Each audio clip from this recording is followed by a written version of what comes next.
Hey, well, I'm here with Tim Young and Walton Stanley, and I just first want to welcome you guys to the podcast. It's the first time I've had two people on at the same time. Well, hello, Brian. Yeah, hey Brian. We'll try not to make a mess of it here. Yeah, I'll do my best too.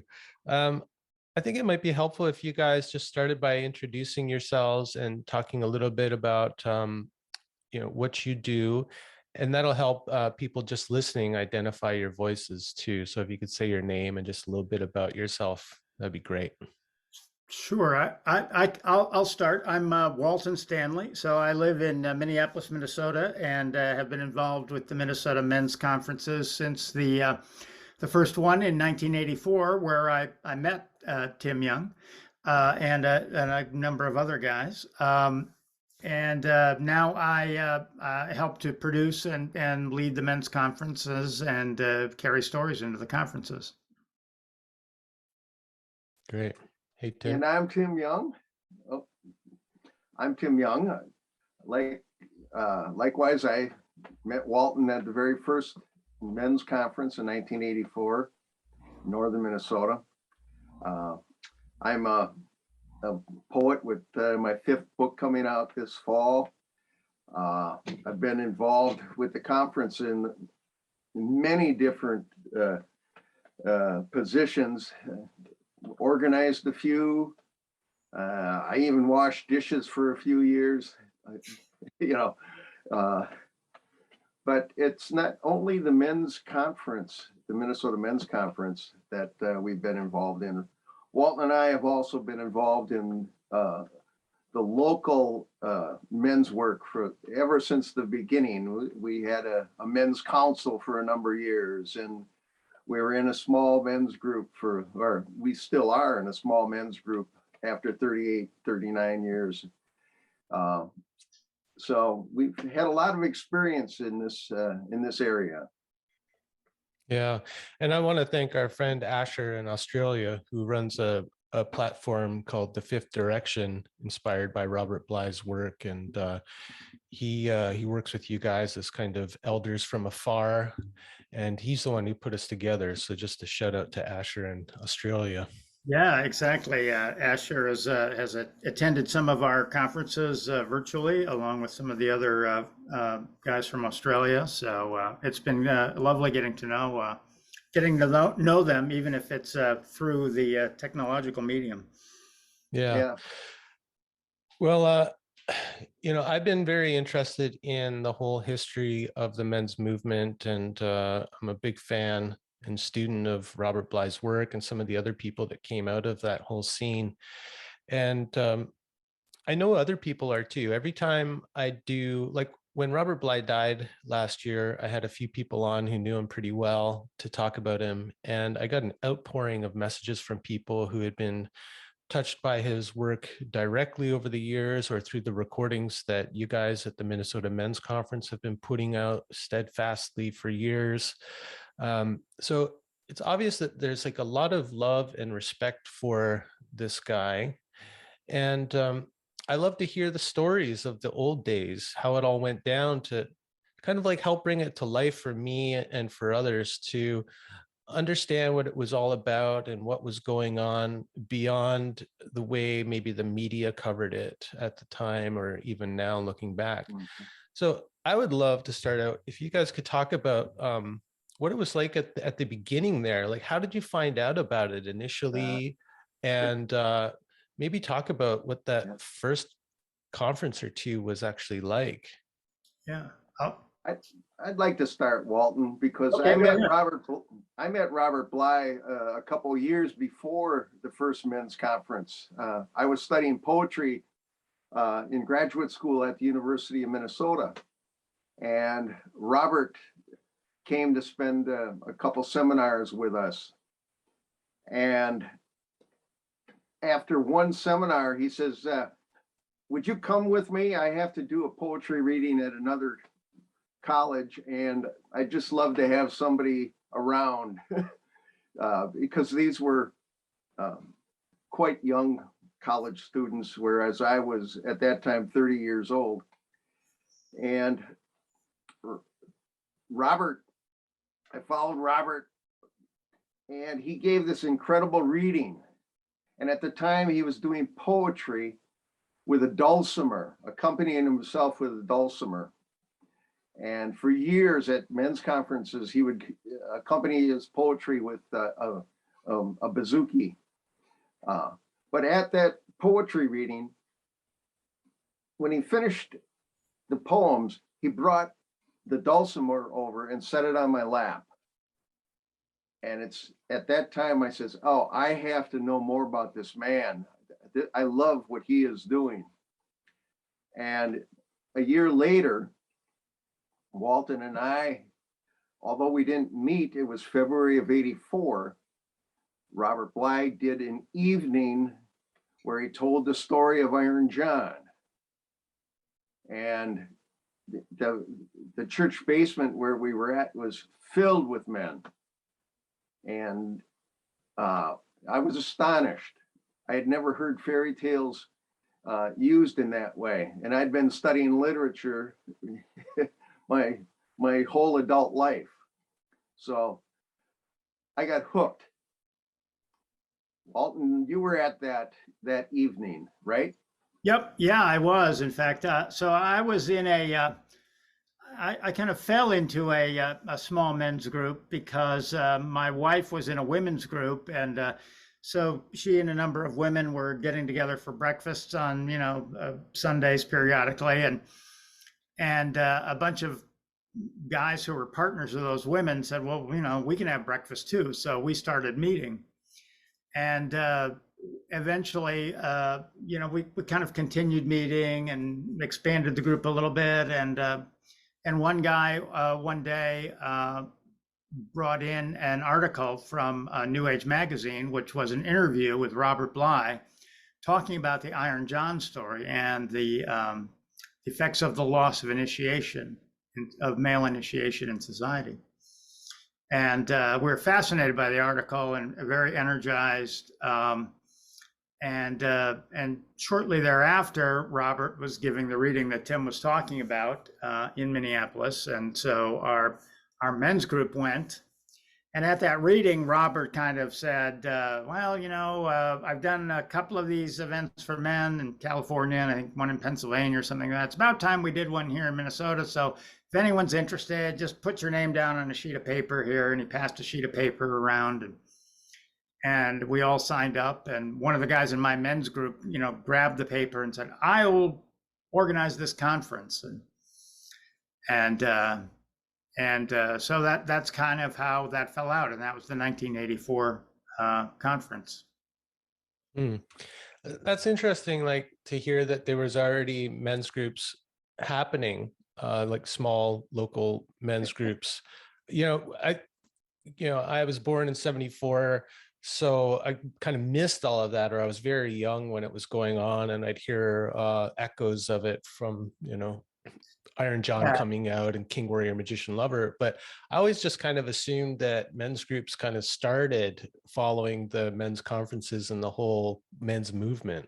Yeah, well, I think a lot of them did. Like I said, ours was just kind of a reaction to, well, all our partners are having breakfast. Why don't we, burn some French toast together, So, but a number of the guys there were, fairly connected with, with spiritual matters and things like that. So it's not a surprise that we kind of found that, or it found, that article found us. We also read a poem in that group called Men Don't Dance in America. And then at the conference, I met the author of that poem, who's sitting right here on the other screen right now too. So. Oh, wow. A few years ago, I was given a box full of old yoga journal magazines. I've been a yoga teacher for many years. And in this box of musty old yoga journal magazines from the 80s was an issue that had Robert Bly on the cover, like his big face on the cover of Yoga Journal magazine, which now just seems crazy, like that there would be that kind of crossover. But I guess in the 80s, the new age was, there was a lot of cross-pollination and mixing and matching. And so I guess maybe at that time it wouldn't be so, I don't know what the right word is, but so out of the blue to see him on a yoga magazine. Yeah, and to my knowledge, I don't ever recall Robert doing yoga, but but as you're saying, there was a lot of kind of cross-pollination and and exchange of ideas and thoughts. So you know, it's not unusual. The first conference we did have a yoga teacher, Richard Close, who was an artist, a sculptor, and a yoga teacher, and and Robert was bending over and doing a number of things, and it was at that at the first time I ever did yoga. Robert was sitting was right next to me, and as we're bending over and doing these things, he leaned over and growled and bit me in the shoulder. That's how he dealt with this discomfort, I believe. But it was very playful and wonderful to have that happen. You know, I'm not sure if he had recognized me from the poetry seminar earlier the year before or not, but we've had a delightful few days there with Robert. Yeah, could you guys talk a little bit about that first conference? Like, where did it take place? How many men were involved? Who were the speakers? And kind of give us a sense of the whole feeling of the thing. Yeah, well, it was a kind of a seminal conference, I think. I'm thinking there were what, maybe 50 or 60 men, Tim? 63. I counted again. Okay, 63 men there. It was at a YMCA camp called Camp Ouijawagan, which is in north of Ely, Minnesota, which is far up as on a lake. It's on a lake on the boundary waters. So there's not very many cabins other than Y camps and things on that lake. So you don't see lights across the lake very much there, and so it gets very dark at night, and northern lights and that kind of thing are available. The other teachers were Michael Meade was there, and they were telling, Michael was kind of carrying the stories, he and Robert. The story they were sharing was, the main story was Iron John, of course. And then Terry Dobson, who was an Aikido master and actually brought Aikido to North America, was there. And then, as I mentioned, Richard Close, who was who taught yoga and was also a sculptor. So that was kind of the staff. And you know, sadly, Robert's stepson was killed during that conference, and so he got word, I think, on the conference started on a Tuesday or Monday or Tuesday, and like the third day of the conference, Robert suddenly you know, had to leave, and you know, was in terrible grief, and that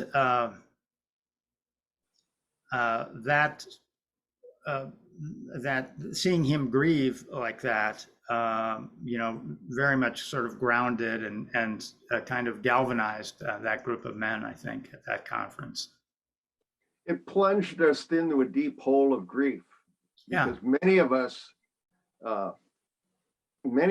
had gone there looking for the Father. And then this artistic father figure, Robert Bly, with his white hair and his vibrancy, is suddenly comes back into the room to tell us what happened, and he's weeping and he's falling down. He's just in torment with grief, and we all gathered around him, and I had never experienced that type of grieving among men. And when Robert then left, then we had to decide if we're going to cut the week short or continue.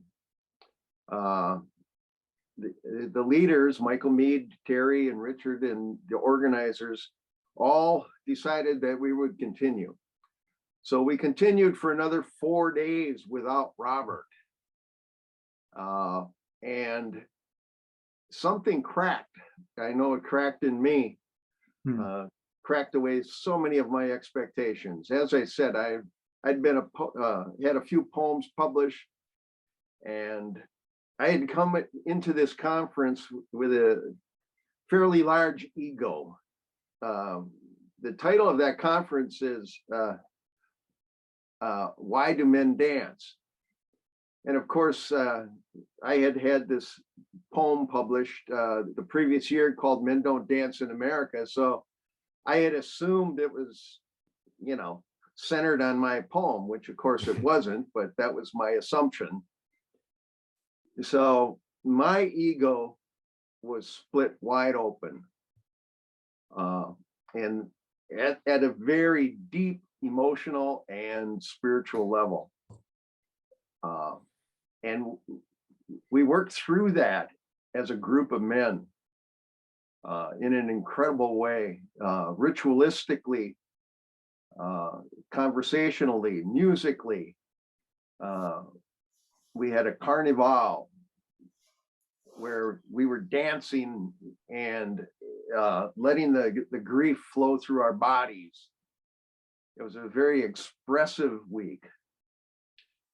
Now, to give you another picture here, when I arrived back in St. Paul after that week, I stopped to see my father and my younger brothers, who were, at that time, they were still living at home, and my youngest brother walked out of the house, and I grabbed him and gave him a huge hug, and his eyes got extremely large and white because men didn't hug one another in those days.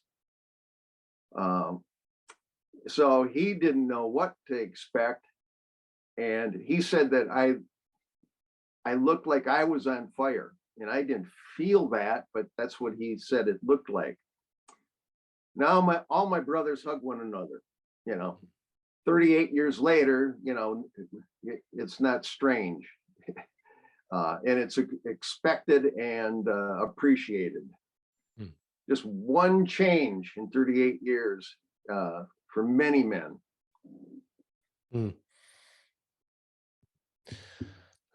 Yeah, thanks for sharing that story about Robert. I wasn't aware of that. Gosh, yeah. Just kind of getting a sense of what that must have been like to be in the midst of that. I mean, grief has been such a predominant theme in Robert's work and the men's movement over the years. Why do you think grief is so important as a way into the men's work? Well, I think we live in a kind of an ascensive culture, right? We're trying to we're in many cases trying to escape pain or discomfort, and you know, religiously, the dominant religions are, you know, about ascent and getting to heaven. You know, nobody wants to go into the underworld. But of course, that's a key component of real initiation is to drop down. And so, you know, I think grief work and allowing grief to take you down, and not stuffing it or ignoring it or pretending it isn't there, and, you know, and trying to stay attentive is really key. And that was I think a key portion of men's work, because men's work really is about, you know, even if we don't do it actually, you know, do initiations, you know, it's about moving toward initiation. You know, it was the lack of initiation that, you know, that Robert was writing about in Iron John. And so all of the stories, you know, have some form of going down in them, and you know, and you know, you have to, you know, when you're going down, it often entails grief and you know, a kind of a breaking through of that, because everyone has had some kind of trauma, and just to kind of cover it up with a new layer of paint is, you know, not helpful. So what I've found is and that week exemplified it, is the grief. It cut through my expectations. It cut through my cerebral ego and allowed my emotions to go deep enough, and at the same time to be exposed to other men, to be exposed to the natural world. I wasn't carrying a lot of shame about that grief. And over the years, what I've found is that the depth of grief that I don't deliberately go after grief, but after I've suffered grief and moved back out through the suffering, there's more access for the joy of life to come through. Because the more we paint over grief, the more we deprive joy of coming through. And to be fully human, I think we have to have both of those at different times when it's appropriate, because both joy and grief will come when we least expect it. Mm-hmm. Yeah, as you guys were talking about it, came to mind that maybe it's grief that initiates us into a fuller expression of what it means to be a man, or into a fuller emotional life. I think for a lot of us, it's easy to connect with anger. It's such a kind of warrior energy, and it's very defensive. But it seems to me that grief is what cracks us open. Yeah, anger is a shield, and grief is what so many of our veteran friends have to deal with. They have to go through the grieving process after the PTSD, or to grieve through the PTSD. And sometimes it's repetitive. But I know that the men that have processed the grief in that way, even after a simple ritual, their faces are on fire. Their faces are lit up. And that light may fade again.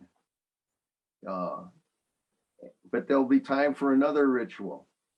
And I think that's what we have to pay attention to, those patterns and those cycles. And if we ignore it and just stuff it, we become psychically and spiritually constipated. Mm-hmm. Yeah. I hear a lot of people, there's a famous Canadian teacher named Stephen Jenkinson, who I've had on the podcast 4 times. He's been a really good teacher of mine. A documentary was done about him years ago that introduced him to a wider public, called Grief Walker. And he wrote a book called Die Wise, and I think really spawned a whole new resurgence of people interested in death, dying, and grief work. So I hear people talk about needing to go into grief or to process grief, but often I don't think they have a clear idea of how to do quote unquote grief work. I'm wondering what you guys have learned over the years of doing the men's work in the conferences, if you could offer some, not a prescriptive how-to or anything like that, but some ideas of how grief work happens or how to process grief. Well, I think it's, when you actually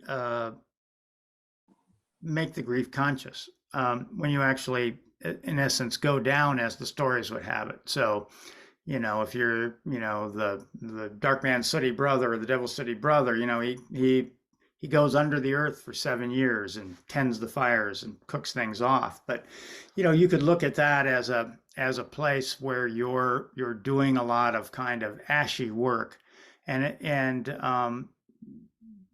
that deep level of things, which includes grief and processing and cooking that kind of trauma, actually provides, in the stories, it's down under the earth where the gold, where the treasure resides, right? Or the power or the magic and those kinds of things. And, I think that's true. When you look at artists, like I was one time doing short little biographies of a number of poets, and it was incredible. Virtually all of them had a period where, someone had given them a little shitty cabin they didn't care about out in the back 40. And they had this time where they were, living like a hermit and, barely going to town. But they were, they were working on their craft in that time. And that's what, in essence, helped them find their poetic voice and their poetic sense. The poetry came to them through that difficult, low status, ashy work.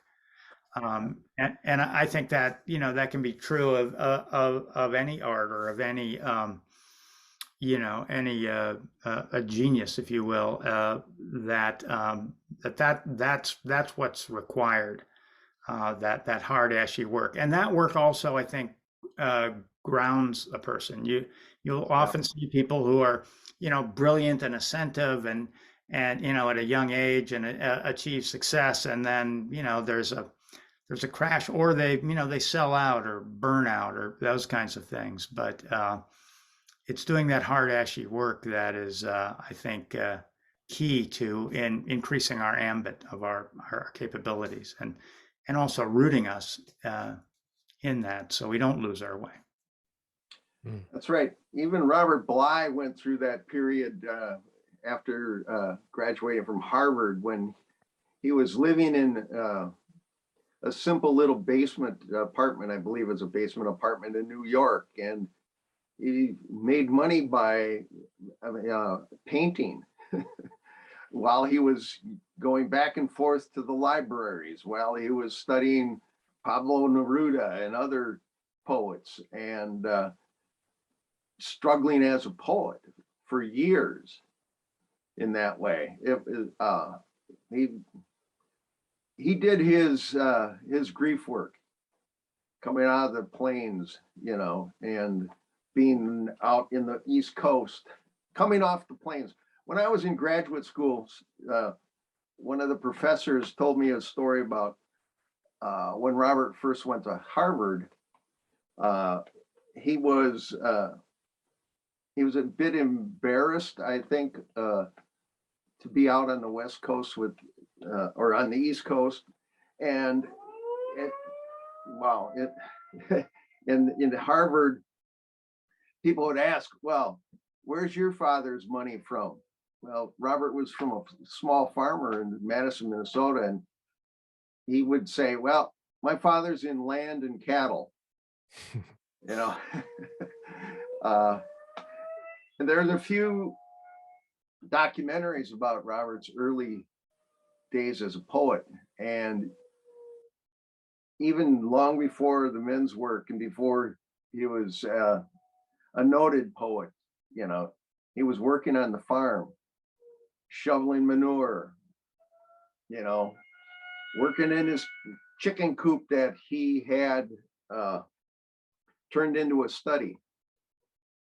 So Robert did his work as a young man, and I think that's something that those of us who are older have to remind the younger men, that you still have to go through this work. If you want to have not a successful soul, but if you want to have a full soul and soulful life, you have to go through these stretches. Hey, Tim, you got an air raid siren going off behind you? Yes, it's the first Monday of the month. It happens, just a practice drill. It happens. It's right down the street. I'm sorry. It brings me back to my childhood. We had a big air raid siren in our suburban neighborhood, and in the 80s they would do those tests like every month. But that was like during the Cold War, and these movies about nuclear disaster coming out on TV, and we were terrified. Well, for us, it's tornado in serious storms like that they prepare us for. Interesting. So we're like invoking Robert's great spirit come blowing through. There you go. He's gonna come and mess things up and turn things over for us. Even if it's only a test. The big horn. Foghorn Leghorn. Yeah. Yeah. So when I'm listening to you guys talk about grief work, you're not being very specific, but kind of the themes I'm hearing are maybe we could say allowing yourself to have a dark period, allowing yourself to go down. There sounds like there's humility involved. I think, I think that, well, yeah, humility comes from the word, is the root word of humus, it's the soil, earth, so it is going down into that. But, the other thing I would say that the early conferences and, indeed the later ones as well, the work with men's conferences gave us was the idea that we didn't have to necessarily take that grief to a woman or to a partner. We could look to other men to help us contain that grief. And when things like that happen, you can get your brothers together and go light a little fire in the woods and do what needs to be done, and we still do that. And I think that's a real important role for many of the, kind of small men's groups that came out of the men's conferences in the early days, and hopefully still do.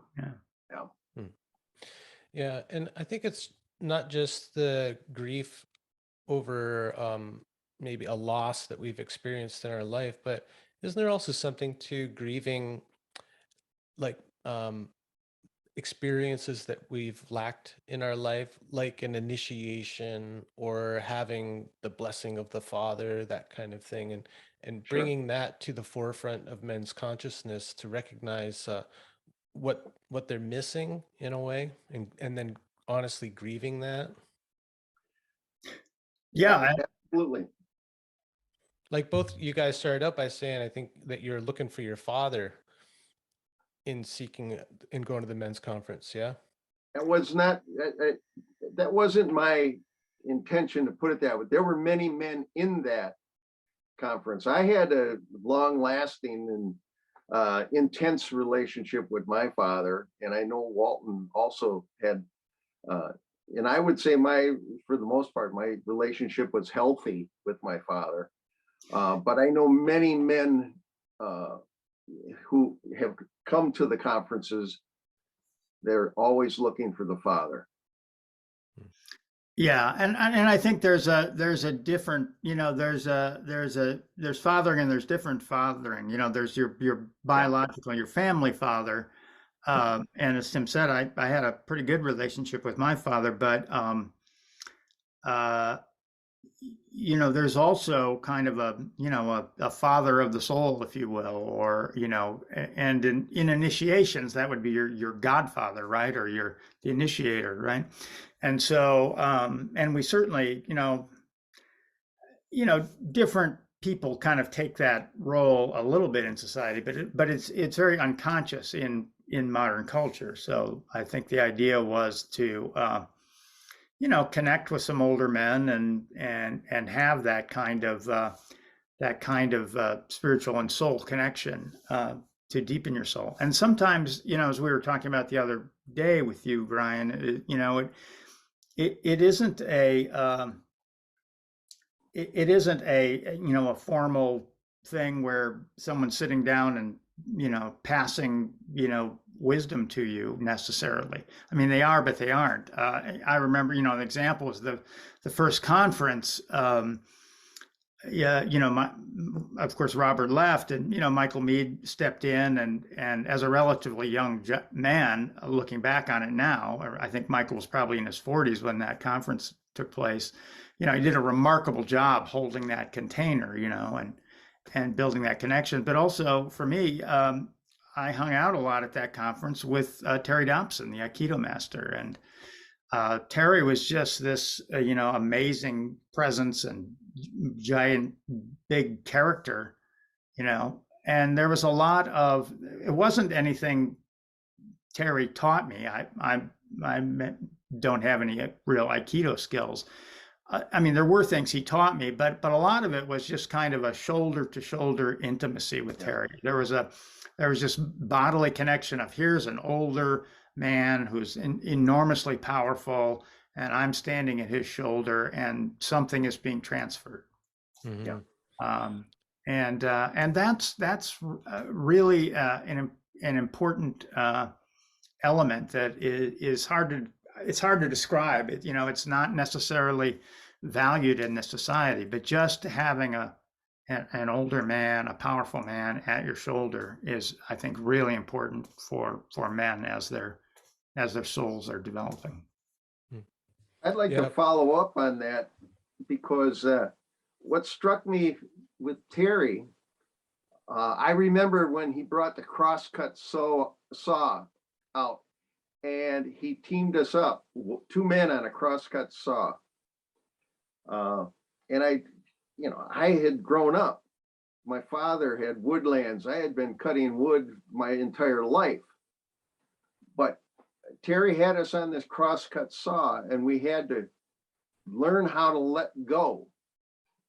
Pull, let go, pull, let go, working in tandem with another man. And suddenly the metaphors sunk into my head and into my soul. I had totally ignored that. I didn't pay attention to that, even though I grew up with saws. I have crosscut saws in my garage right now as a reminder of that. That's how you have to work with another man. Yeah, like the meaning comes through the embodied experience rather than through the head with a bunch of ideas and concepts. I really believe that too. I was on a call with one of my mentors, Thomas Moore, this morning, and he paraphrased the Buddha's teaching that healing happens through presence. And I was reminded of that when you're talking, Walton, about being next to the Aikido master. And I can imagine being in his presence and getting a sense of a man who's really embodied, who's powerful, but probably quite graceful as well. Yeah. And I was thinking too, Walton, like what you're talking about, like when we're talking about looking for the father, there's many types of fathering, I think you said. And I think that's a really important point, that different men can fulfill different aspects of the father, like the archetypal father for us, and not to kind of put that all on our actual father. And like in my instance, it was finding a kind of a spiritual father who could initiate me into the kind of esoteric spirituality and things that I was interested in, that my actual father had no relationship to. And so once I met that spiritual father and he gave me his blessing by his presence and attention and encouragement, I was able to release a lot of resentment toward my own father for not being able to see me in that way or relate to me in that way. And so it was that kind of healing that happened through another kind of fathering, or somebody who could fulfill a different aspect of the father. Yeah, and I think that's key. I mean, even regardless of what your relationship with your, family father is, there are things that are precluded from him giving that to you. It has to come from somewhere else. And I would say the same thing about sons. There is no way that I can give my son the things that he needs to be full. He was fortunate that I had friends like Walton and some of the others around occasionally. They could see the things in my son that I couldn't see, simply because I was father. Yeah.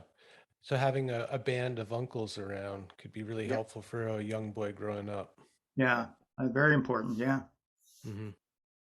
Yeah, I think that's something that's never really talked about, is the role of the uncle. We hear a lot about father complexes and, the kind of spiritual father, the guru type thing. But yeah, there's a really important role of the the kind of men on the periphery of the nuclear family, the uncles and friends of the actual father. Yeah.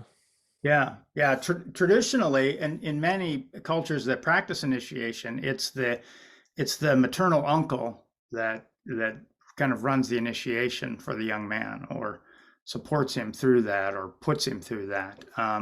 And so it's a connection to the maternal line and things like that as well. But yeah, I think that kind of uncle, whether it's through a family or just through your father's friends, kind of thing, or your mother's male friends, but someone that kind of steps into that role.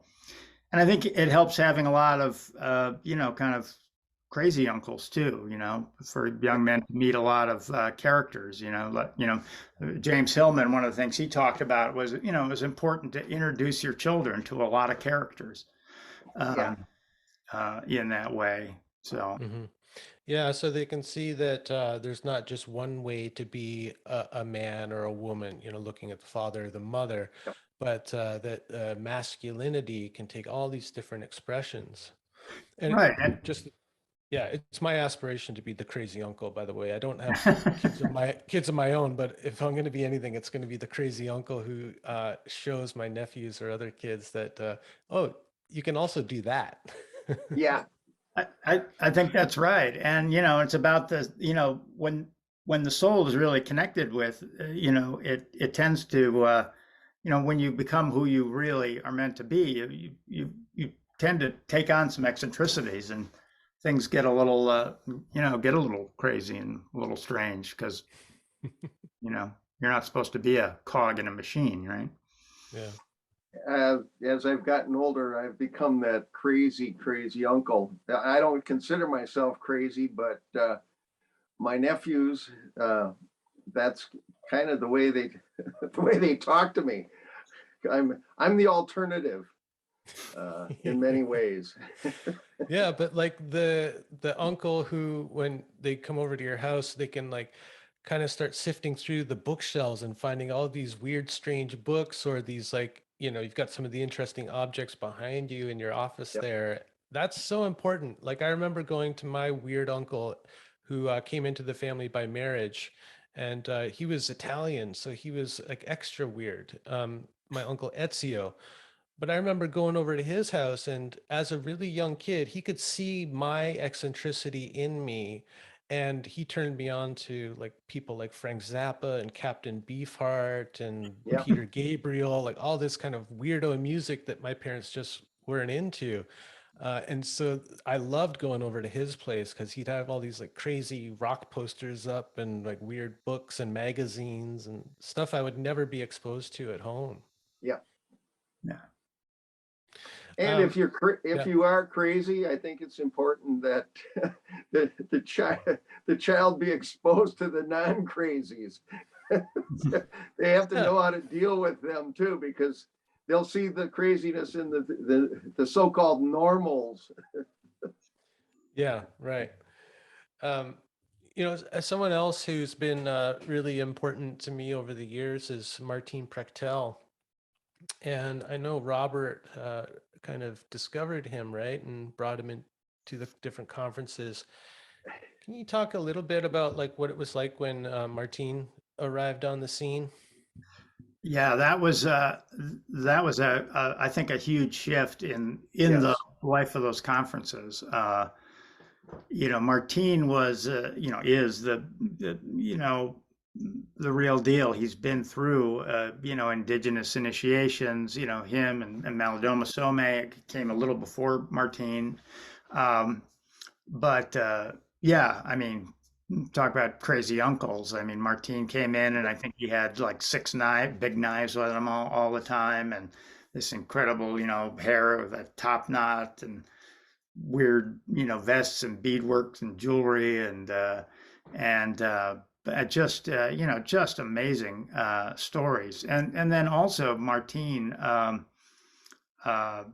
along I think with Malidoma, really opened the conference to taking ritual to a next level as part of the conference. So there was a lot, the early conferences, there was a lot of kind of lecture and discussion and stories, and things like that, and a lot of talking and sharing and processing and whatnot. But when Martín came in, the emphasis shifted to moving all of that, out into the field, and literally into a field, and dealing with ritual techniques and elements. So and that's something we've carried on, and it's a hugely important piece, to in a way bring the work you're doing out of the merely personal and bring it back to feed spirits and to connect with the land that you're on. And in essence, many of the stories, the rituals often come out of the stories in some way, or recapitulate the story, and so in a way the rituals are sort of dancing the story back into the land, because of course the stories sort of come out of a land, but many of these stories come from different places, and so we're actually introducing them to this continent, this place, through those rituals. Yeah, I think so. So what I'm imagining is you could be working through a story, and maybe an image or a scene from the story kind of inspires you to go create a ritual in a way. Is that how it would work?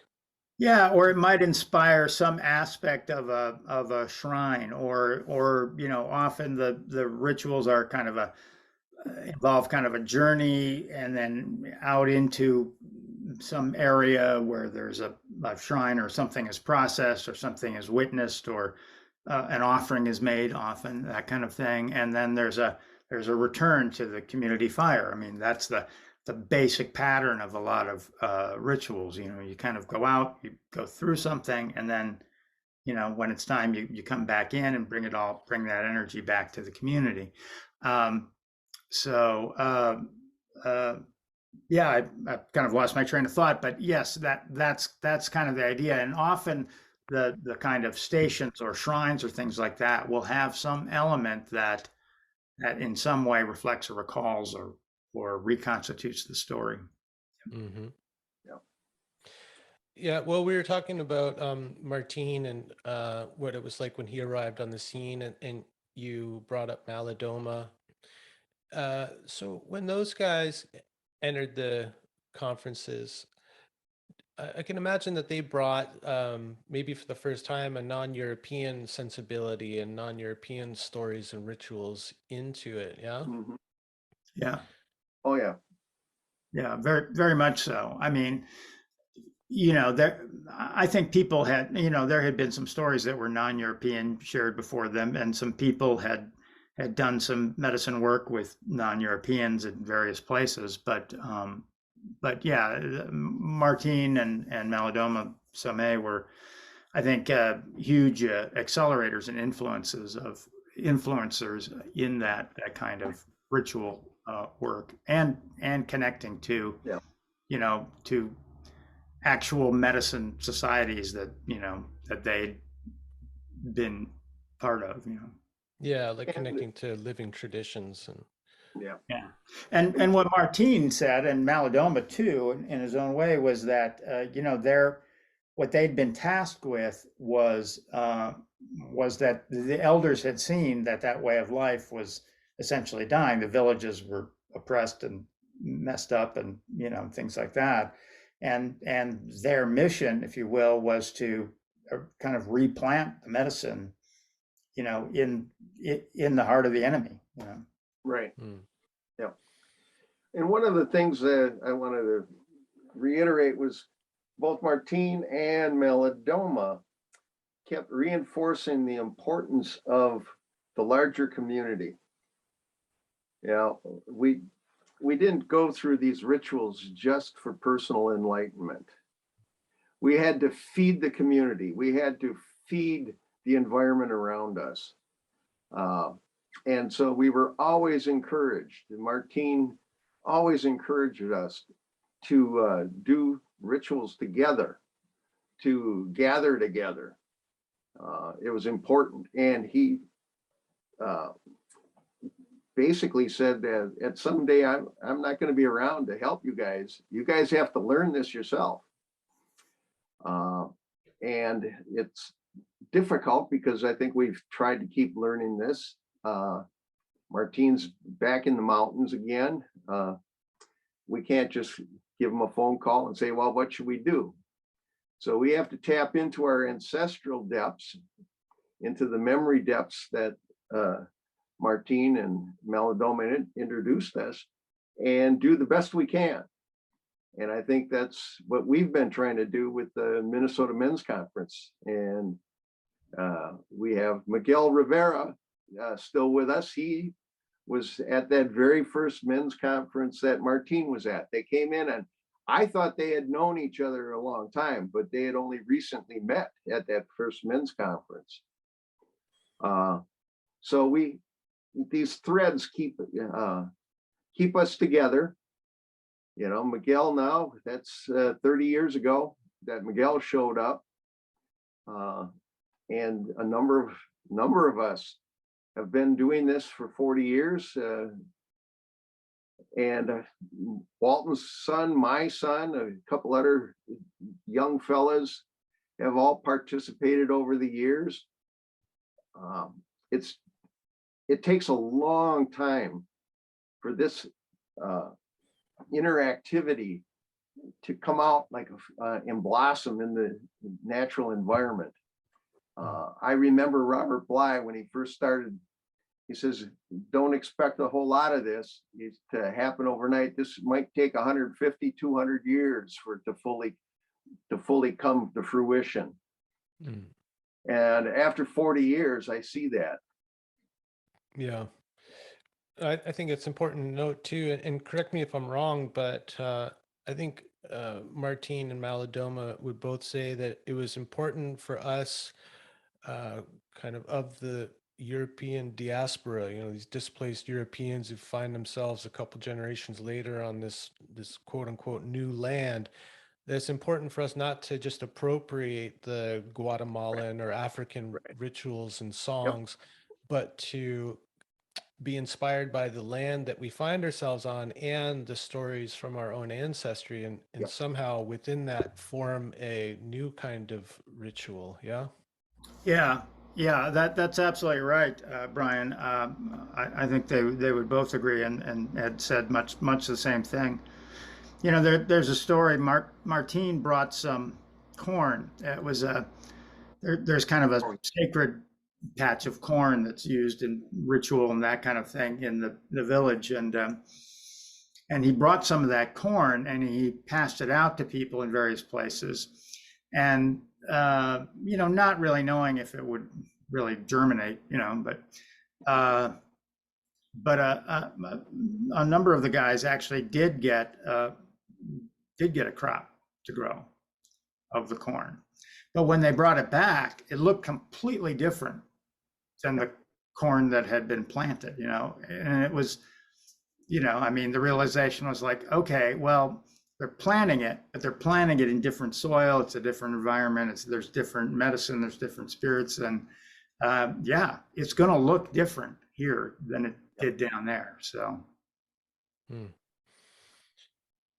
Tim, were you going to say something? Yeah, Gary Snyder, the poet, in Mother Earth News back in the early 80s, there was an article about Gary Snyder, and he mentioned that he had been talking to, I believe, a Blackfeet elder, and asked him what he thought about the white race. And the elder told him, he said, I'm not too worried, he said, because you haven't been on the land long enough yet.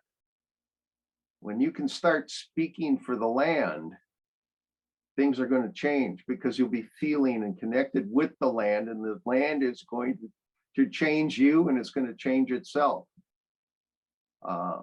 And that gave me an incredible amount of hope when I read that, you know, because, you know, we're acting at a human level, not at the level of the earth, at this pace of the earth, you know. And especially now that we have all of this technology that we are instantaneously connecting around the globe. We have to remind ourselves that the earth is operating at a different pace than we are. Mm-hmm. Mm-hmm. Yeah, and culture moves more slowly too. Like it's like the pace of the soul, right? It's moving at a much slower pace than the mind, the kind of hermetic mind that's jumping around from thing to thing to thing. I think that's a really good point. Like if we think about it, like those first conferences, 1984, like 30 years ago or whatever, close to it, right? 30 years ago isn't really a long time for those seeds to start germinating. Like, No. I'm like the next generation on. Yep. It's only one generation for this stuff to start to grow and find its form. So it's still very quite young when you think about it that way. Yeah, the other thing I wanted to mention is that I think we've used the word men's movement, and certainly that was bandied about at the time, and it got placed in juxtaposition to feminism, right? Like it was supposedly a reaction. Of course, that caused a lot of friction and things like that. I don't necessarily think there was ever a movement. There have been movements that's kind of sprung out of this in different ways, or attempts to, some people have attempted to create a movement out of it, but I don't think it was ever at its core a movement in the sense of a political movement. It was more of a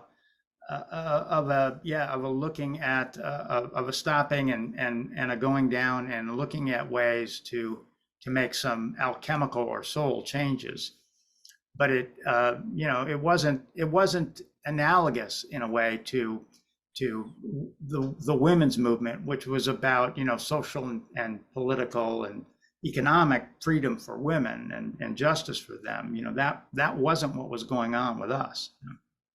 Yeah, you're right. And I wanted to ask you about that because sometimes what I've seen, especially in older articles about Bly and the quote unquote men's movement, is it somehow like people's impression of it was something more like what the men's rights movement that has cropped up, what it is. And it wasn't really about that at all. It was like maybe men's right to grieve or to feel, but it was a much different type of thing. It wasn't looking for more prominence in the society or anything like that. So I find that strange how it could be equated. Like I had someone on the podcast recently who's an older guy, and he wrote a book critiquing Robert Bly. And his whole take on it was that it was anti-feminist. And I completely disagree. I think that's a naive take because if you listen to the lectures from that time or since, if you read Robert Bly's work, you can see that that's not what it was about at all. No. Right, and much of it was about connecting with the interior feminine, with the psychic feminine, Right. Robert, the animating force, Yeah, it was about honoring the feminine. Like he also had a conference called the Great Mother Conference, right? Yeah, which the men's conferences actually sprung out of the Great Mother Conference. Yes. They preceded them, and he was noticing there seemed to be kind of an energy and a depth lacking in the men. They were nice new age guys, but there was some kind of depth that was not there, and I think that's what actually started his questioning that led to Iron John and all of it. Mm-hmm. Yeah. And Robert, while he was writing Iron John, he was running a lot of the material past his daughters, to see how it felt to his daughters, which is that was wonderful in that way, because Robert had 2 daughters and a stepdaughter, and there's no way in the world, and especially today, if you were to see Robert's daughters and stepdaughters, they're all brilliant minds and wonderful, well-rounded people, and Robert included them. And you'll find it occasionally here and there in Iron John where he mentions his daughters, but he actually came to our men's council and would review chapters with us as he was writing Iron John. And so we were able to be involved in that. And that was one of the great things about Robert. He wasn't, he was willing to share his insecurities about what he was doing. Yeah. The other thing I wanted to... I want to interject something there too. Sure. Like, the two teachers I hear Robert acknowledge the most are Marie-Louise von Franz, who taught him how to work with stories, particularly fairy stories, and Marion Woodman, who he did a number of presentations with, and who I think really inspired him to bring the body into the work that he was doing. I think that was really inspired by Marion. So I'm glad to address this because, like I said, it came up in a recent podcast conversation that I had, and it's something I hear sometimes. It sounds like a bit like a knee-jerk reaction to the idea of a men's movement, is that it's anti-feminist, and just wanted to put that to rest. Yeah. The other thing I was going to say is that I think in the kind of popular media, it the work got mocked as a bunch of men going into the woods and painting themselves and pounding drums and and yeah, we were in the woods and we were pounding drums and things like that, but they grabbed onto the image of the wild man, the Iron John, the hairy man thing, and then mocked it as stockbrokers putting their tie around their head and painting their faces and banging on a drum, and and that was just and kind of an easy way for them to dismiss or process it in however they needed to process it, but it reminds me of the Goethe statement, tell a wise man or else keep silent, because the masked man will mock it right away. And that is what happened. The masked man did mock the work, but at its core, the work was very deep and beautiful. And, was there silliness and mistakes and things that happened along the way? Sure, but it wasn't what was portrayed in the mass media. Yeah, just another instance of men being ridiculed in mass media. Like, that was the time of also like what was that TV show? It was Ed Bundy, the shoe salesman, Married with Children. Oh yeah. And then The Simpsons came out with Homer, and it was just these idiotic men portrayed on the screen. And I think it was all part of it too, is that mocking. I remember seeing scenes like that in mainstream movies, like you said, the tie around the head and just looking ridiculous and infantile. Yeah. Well, I think it's important, like, you guys have been doing this work a long time, and maybe you could talk a little bit about what the real world consequences of the men's work and the men's conference have been in your lives and in the lives of some of the men who have gone through it with you. Yeah, well, I mean, the initial consequence was it actually gave me, the very first conference gave me the grounding to feel like I could be capable of being a father. And my daughter was born just before the second conference, so that was a huge shift, because I did not feel that kind of groundedness before, and connection to a kind of an ancestral power and capability in that way. So that was kind of the immediate effect of the first conference. Over the years, Tim and I have, and the men that I've been at the conference with, have gone through a lot of life together, and have leaned on each other. Sometimes leaned really hard on each other. To get through it. And without the conferences, I would be kind of stuck the nuclear family to lean on, and not a community, larger community. So that's been enormous for me. Absolutely. I come from a large extended family, and like you, Brian, my father is a working class meat cutter, and I couldn't go to them about my interests, and they supported me in a very physical way, and I learned a lot of physical things from them. But the artistic part of me, it had nowhere to be, and I was ascending. I wanted to be the great American novelist. I wanted to follow, the path of the great poets.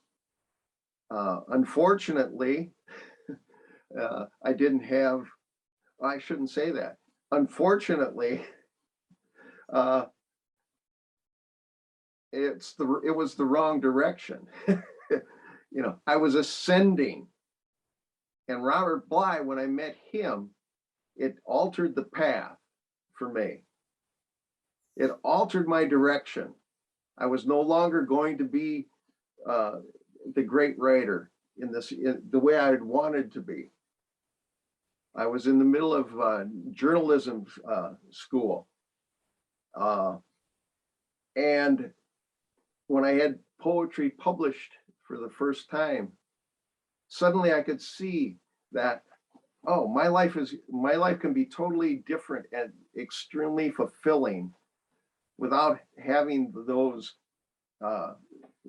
successes that the culture was telling me I had to have. And I've had great friendships. Robert Bly helped publish my first book. I would have never had that without Robert, possibly. And many of the friendships have continued to develop and expand in ways that I could have never imagined. I ended up teaching at a youth correctional facility for 8 years. That would never have even entered my mind had I not been involved in this work earlier.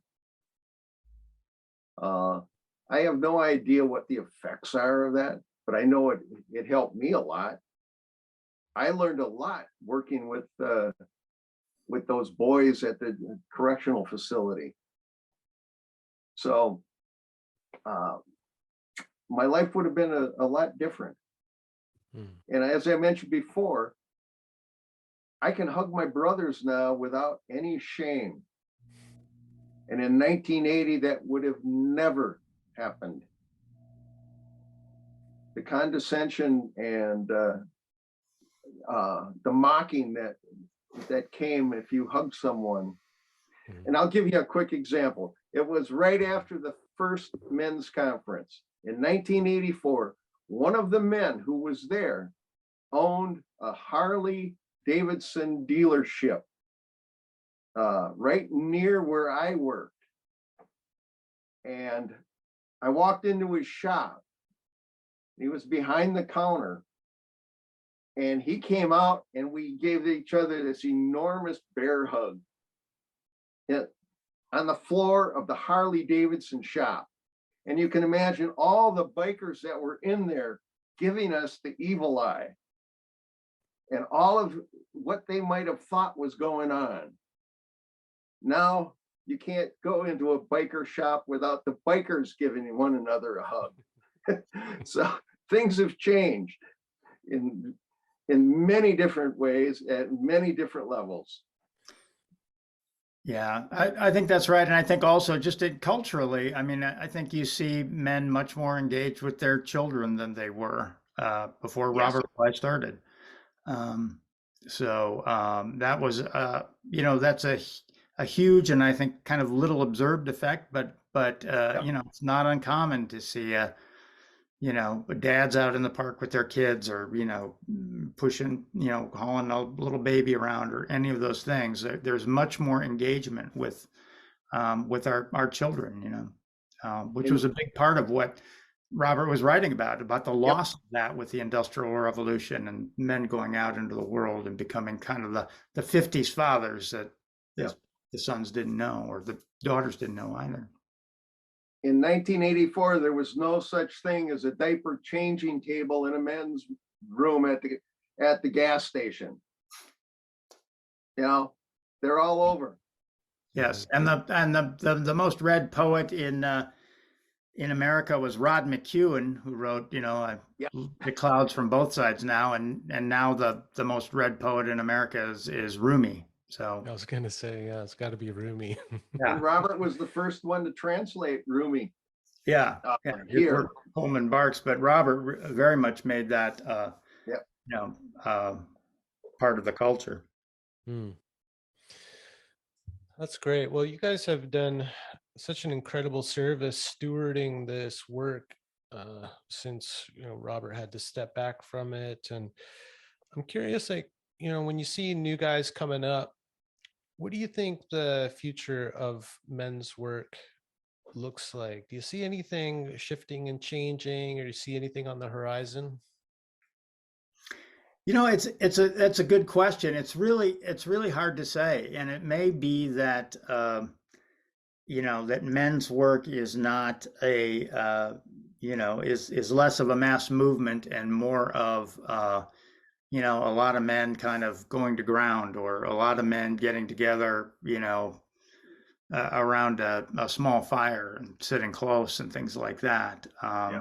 Obviously, we're still producing conferences, and they have varying attendances and things like that. But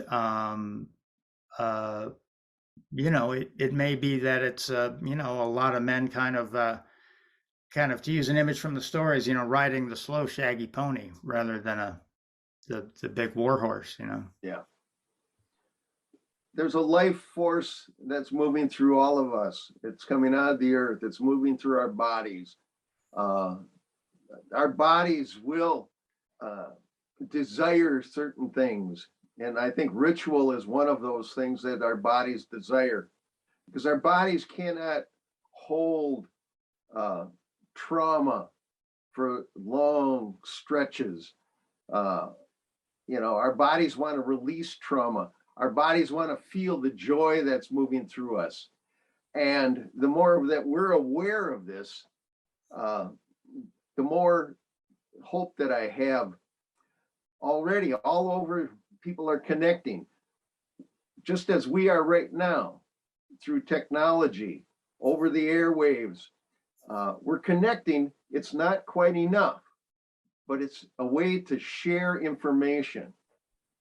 And once we have that information, our bodies are going to want to process that information in ways that we hadn't thought about before. Yeah. And ritual is a way to do it. Yeah, and the other thing I want to say is that I think the damage to the world around us, to the climate, to the land, to the waters, to the air, and things like that. The reaction may be, and I hope part of it is to do this kind of work, is to engage, re-engage, and reacquaint ourselves, with the land, with the water, and to view those things as as the animated beings that they are, and to work to reestablish the original instructions for human beings living on the planet. So I think as things get worse, the need will get greater for people to be able to do that. So yeah, well, let me just speak to the legacy from where I sit. The groundwork that was laid by you guys and Robert and Michael and Martín and Malidoma all those years ago, I mean, the ripples are still rippling out. I had a guy contact me yesterday, early 30s, who's discovered the Minnesota Men's Conference videos on YouTube. It's led him to read Iron John and get into Michael Meade's work. So it's out there still working, kind of awakening men to this other dimension of life that they may not get from their family or their culture, and inspiring them to broaden their horizons and to become a more soulful and multifaceted man. So it's still happening, and it may not be the kind of cultural movement that it was, when it was new, and had Robert Bly, like you said, this amazing personality at the forefront. But yeah, it's still having an effect, but maybe on a more grassroots level or something like that. Yeah, I think that that's very possible. I mean, I think the one danger is that I mean, I think it's great that people access, that information, that they go out and they read Iron John, or read the Sibling Society, or, follow Michael's work, or any of that is great. But, they should also know that part of the work is not simply being a passive consumer of information. The real work involves, kind of coming together, with other men, and slogging through some of that stuff, and having that shoulder to shoulder intimacy we were talking about. Yeah, it's so important, because we can stay in our magician minds and just collect all of the information and the goodies, but when we're together with men, that's when our wounds get triggered often, right? And so then it brings up what needs to come up to be worked through. Yeah, and also to create a container, not just for yourself, but for other men, or and even for younger men coming in, so. Yeah, if you show up, you're gonna trigger the right man in a very particular way that he needs to be triggered or inspired. Yeah.